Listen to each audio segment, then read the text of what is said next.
करने में आपके जो रहनुमा आपके लीडर ये कह रहे हैं कि हमने आईएमएफ के चुंगल से बाहर निकलना है। एग्जाम्पल दी जा रही है जी, देखें नेबर कहां से कहां चला गया। आज वो कनाडा की आंखों में आंखें डाल के मतलब अपने फैसले खुद, अपनी पॉलिसी खुद बना रहा है और जो उसके अगेंस्ट बोलता है उसे जवाब देता है। हम जवाब देने के इस टाइम काबिल नहीं है। क्या कहना चाहेंगे, क्या आप इसके ऊपर कहेंगे? आपका क्वेश्चन ही गलत है। इन लोगों ने पाकिस्तान को कब्रिस्तान समझा हुआ है कि जैसे कोई इनका फोत होता है तो उसको दफनाने के लिए इधर आ जाते हैं, लेकिन रहते वो वहाँ पे है, याशियाँ वहाँ पे करते हैं, शादियाँ उनकी वहाँ पे होती हैं। इंडिया की बात अभी इन्होंने लीडर साहब ने की आपके ने, वो आज कहाँ चले गए? आज उनकी इकॉनमी कहाँ चली गई? आज वो कनाडा के साथ और इवन यूएस तक के जो उनसे लोग हैं वो ये कहते नजर आ रहे हैं कि अगर इकॉनमी की बात करें तो इंडिया। सिखों का बंदा मरा है, क्या सिखों ने इंडिया छोड़ दिया है? क्या सिखों ने अपनी हुकूमत के खिलाफ कोई एक्शन लिया है? क्या उन्होंने कोई तहरीक चलाई है? उनको तो पता है ना किसने मारा है, ठीक है। अगर ऐसी बात होती तो सबसे पहले सिख कम्युनिटी उठती, आवाज़ उठाती, ये G20 ना होती। कनाडा बेसिकली आबाद ही इंडियंस ने किया हुआ है, वहाँ पे बहुत ज़्यादा इंडियंस हैं और उनको वो वोट भी कास्ट करते हैं। तो वो जो इंडियंस हैं वो अपने मुल्क की खातर वोटिंग कर रहे हैं, जिसकी वजह से उसकी पॉपुलैरिटी कम हो रही है। अदरवाइज जब हेलो दोस्तों, आप सभी का बहुत बहुत स्वागत है मेरे इस चैनल में।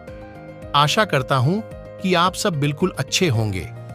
आज की इस वीडियो में हम देखेंगे कि कैसे कनाडाई मीडिया में जो खबरें छप रही हैं उनमें कहा जा रहा है कि ट्रूडो ने पोल्स में गिरती रैंकिंग और अपनी घरेलू राजनीति को साधने के लिए इस मुद्दे का इस्तेमाल करने में जल्दबाजी दिखाई है।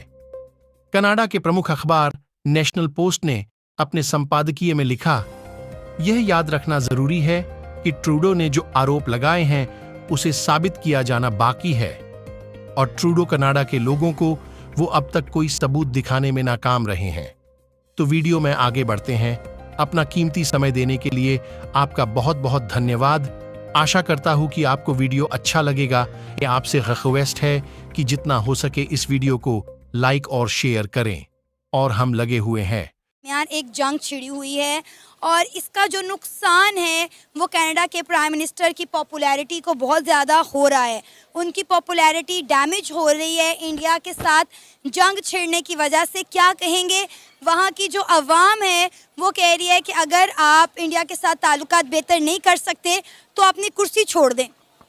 देखें, वो कनाडा के प्राइम मिनिस्टर ने ना बहुत गलत काम किया है। कोई भी काम होता है, देखें उनकी मतलब हमारी पुलिस तो, इंडिया की पुलिस मतलब हमारी तो इतनी तफ्तीश अच्छी नहीं करते जितने उनके अदारे अच्छे हैं।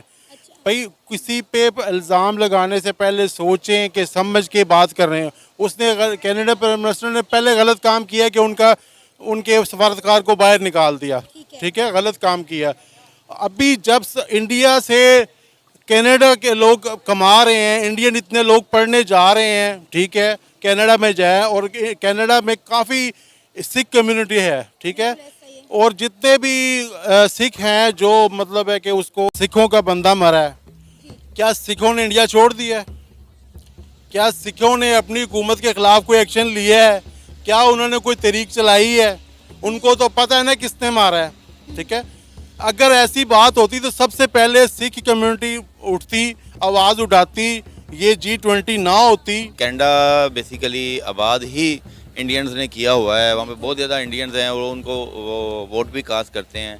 तो वो जो इंडियंस हैं वो अपने मुल्क की खातर वोटिंग कर रहे हैं, जिसकी वजह से उसकी पॉपुलैरिटी कम हो रही है। अदरवाइज जब लेकिन वो अपने I think fourth time elect हुआ है। नरेंद्र मोदी साहब जिस टाइम इस सीट पे हैं और अपना जितना वो एक एतबार बना सकते हैं, मुझे नहीं लगता कि वो अपना एतबार ख़राब करेंगे। बीच में कुछ ऐसे लोग हैं या कोई ऐसी कड़ी है जिसमें उनको बुरा बनाने की कोशिश की जा रही है, क्योंकि बाकी लीडर्स के भी नाम लिए गए हैं। अभी G20 मीटिंग हुई है, सारे इकट्ठे हुए हैं। मुझे ऐसा लगता है कि उसको ही नेगेटिव दिखाने के लिए कुछ ऐसा किया जा रहा है। पहले रशिया नंबर 1 पे था, उसको नस डाली, ठीक है।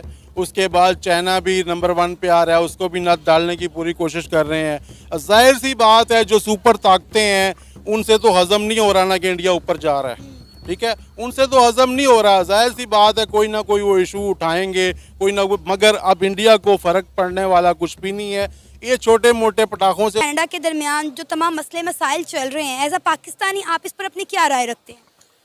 पाकिस्तानी एज ए पाकिस्तानी मैं यही देख रहा हूँ कि कनाडा वालों के टेरिटरी में जो उनका एक नेशनल था उन्होंने इंडिया की इंटेलिजेंस ने घुस के उसको मारा है, तो वो उसके ऊपर चुप नहीं कर रहे हैं बाकी लोगों की तरह। वो अपने लोगों का इस तरह ख्याल करते हैं कि जैसे वो अपनी फैमिली का ख्याल करते हैं, और वो इस बात को साबित कर रहे हैं।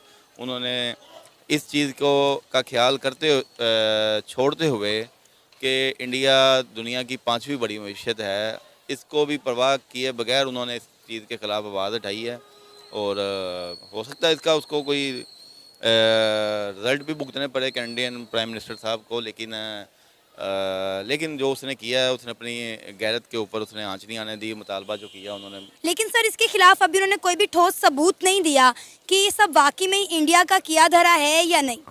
वो तो उन्होंने कुछ शवाहद इकट्ठे करके ही बात की है। वो आज की लेटेस्ट न्यूज़ के मुताबिक तो कुछ शवाहद पेश किए हैं जिसमें कि इराक़ के इन्वॉल्व होने के मतलब के चांसेस पाए गए हैं। कनाडा के अगर हम प्राइम मिनिस्टर की बात करें तो उनकी पॉपुलैरिटी काफ़ी हद तक डैमेज हो रही है इंडिया के साथ लड़ाई मोल लेने की वजह से। क्या कहेंगे आप इस पर?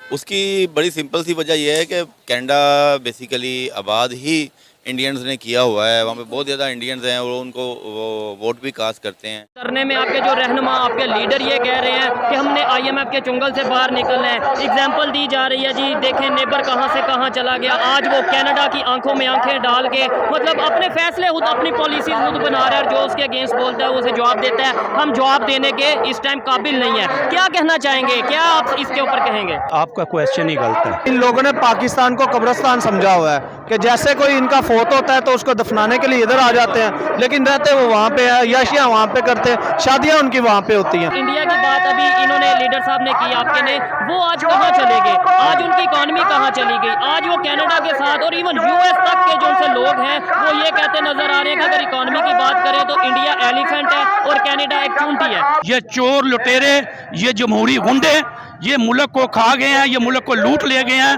मैं समझता हूँ अगर इस मुल्क में इस्लामी निज़ाम हो, एक हाथ नवाज शरीफ का काट दिया जाए, एक हाथ जरदारी का काट दिया जाए तो इस मुल्क में अमन हो जाए। फर्क से इतना है कि उनकी क़यादत जो थी वो मुखलिस थी अपने मुल्क के साथ। हमारी जो क़यादत है पिछले 76 साल से वो चोरों, लुटेरों और डाकुओं पर मुश्तमिल है। हमें जो है इन चोरों, लुटेरों और डाकुओं से निजात हासिल करनी है और ईमानदार, साले, दयानतदार क़यादत को आगे लाना है। तो फिर इंशाल्लाह हम उनका भी मुकाबला करेंगे और अपने मुल्क को भी जो है आगे लेके जाने के काबिल करने के लिए ये भी कह सकते हैं कि मिल के चलेंगे, मुकाबला भी करेंगे, मिल के भी चलेंगे। जहाँ वो हमें आंखें दिखाएंगे हम भी आंखें दिखाने के काबिल होंगे।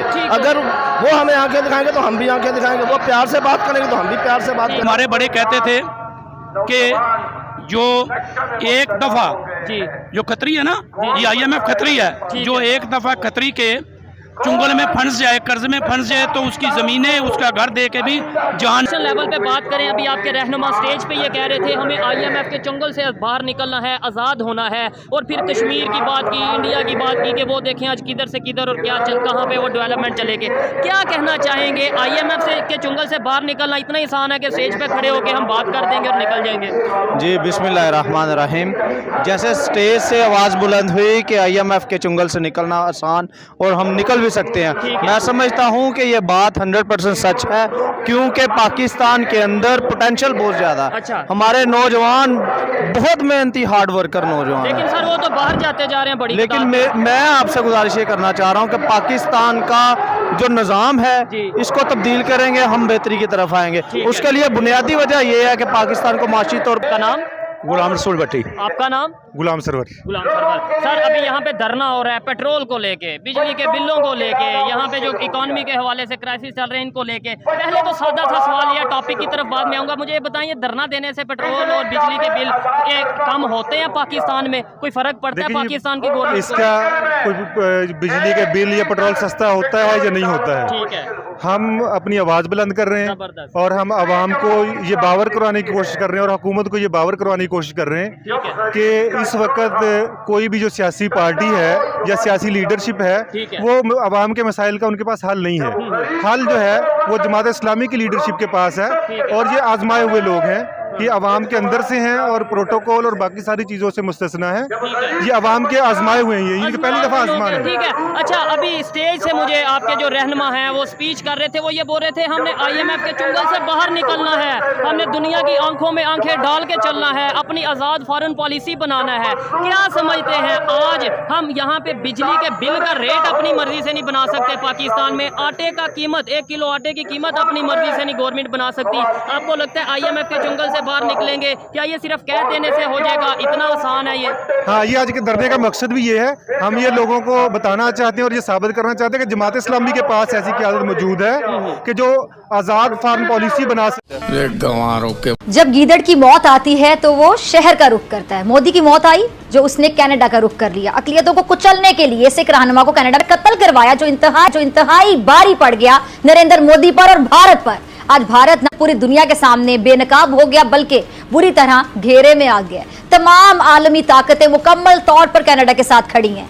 वो सब भी जिन्हें मोदी बगल में छुरी और मुंह में राम राम कहकर G20 समिट में मकबूजा कश्मीर बुला रहा था। लेकिन वो कहते हैं ना कि मुद्दई लाख बुरा चाहे तो क्या होता है, वही होता है जो मवारिया कि हिंदुत्व की राह में जो सामने आएगा वो सीधा सीधा मारा जाएगा। और तो और ना मुल्क में जिंदा छोड़ा जाएगा ना ही मुल्क से बाहर छोड़ा जाएगा। ये नफसियाती शख्स शायद ये बताना चाह रहे, खुलेआम तड़ियां लगा रहे, धमकियां दे रहे। ये है वो नफसियाती इंतहा पसंद लोग और मजहबी मुनाफरत जिसका बीज बरसों से ये जो RSS है और BJP बोती चली आ रही है और अब इसकी फसल बकायदा कट रही है। इस तरह के नफसियाती चेहरे। इलाज तो पाकिस्तान का ही हो रहा है और इसकी बहुत ज़्यादा जरूरी है, तो बर्नॉल की इसको ज़रूरत है। साहब की आज की तकरीर क्या होनी चाहिए, क्या तवक्को हम करें और किस तरीके से पाकिस्तान का जो मौक़िफ़ है ख़ास तौर पर अमेरिका से ताल्लुकात के हवाले से, कश्मीर के हवाले से, पाकिस्तान के भारत के साथ ताल्लुकात के हवाले से और भारत की रेशदवानियों के हवाले से। अस्सलाम वालेकुम जी इरशाद साहब और अस्सलाम वालेकुम जी अब्बासी साहब, आपके व्यूअर्स को बड़ा अस्सलाम वालेकुम। और वाकई आज की तकरीर काफ़ी अहम होगी। अगर मैं उनकी जगह हूं तो मैं 3 चीज़ों पर फोकस करूं। एक तो यह है कि पाकिस्तान का पिछले 20-25 साल में बड़ा कलीदी किरदार रहा है। सबसे अहम खित्ते में सबसे अहम किरदार, सबसे ज्यादा कुर्बानियां हमने दी, सबसे ज्यादा महाजरीन को हमने मेजबानी की सबसे तवील अरसे के लिए दुनिया की तारीख में, और हम विक्टिम रहे हैं और हमें सपोर्ट चाहिए इंटरनेशनली, चाहे क्लाइमेट चेंज। सबसे ज्यादा आतंकवाद के नाम पे भीख भी पाकिस्तान ने ली है, मतलब पैसा भी तो डॉलर भी तो लिए है ना अमेरिका से, चाहे कर्जे का इशू हो या चाहे डेवलपमेंट का इशू। नंबर 1 के पाकिस्तान का किरदार रहा है और जोरदार तरीके से बताएं कि हमने कुर्बानियां दी हैं, काबिशें की हैं अमन के लिए। बाकी जो हुआ अफगानिस्तान में वो तो हमारा नहीं था, वो तो नालायकी अमरीकियों की और बाकियों की। नंबर 1। नंबर 2, हमारा जो एक पड़ोस है हिंदुस्तान, जिसको बड़ा चाहते हैं मगरबी ममालिक, उसका असली मकरू चेहरा बेनकाब हो गया है कि कनाडा जो G7 का मुल्क है, नेटो का मेंबर है और एक ग्रुप है जिसे कहते हैं 5 आइज एशेलॉन। वो है 5 आइज का मतलब है कि अमेरिका, बर्तानिया, ऑस्ट्रेलिया, न्यूजीलैंड और कनाडा, इनका एक इंटेलिजेंस ग्रुप है और ये आपस में इंटेलिजेंस शेयर करते हैं। उन्होंने तस्दीक की है कि हिंदुस्तान के रॉ ने, इंटेलिजेंस एजेंसी ने, हिंदुस्तान की रियासत ने कनाडा की सरजमीन पर एक कैनेडियन बाशिंदे को मंसूबाबंदी के बाद कत्ल किया है, जो एक बहुत बड़ी एक जुर्म है इंसानियत के खिलाफ।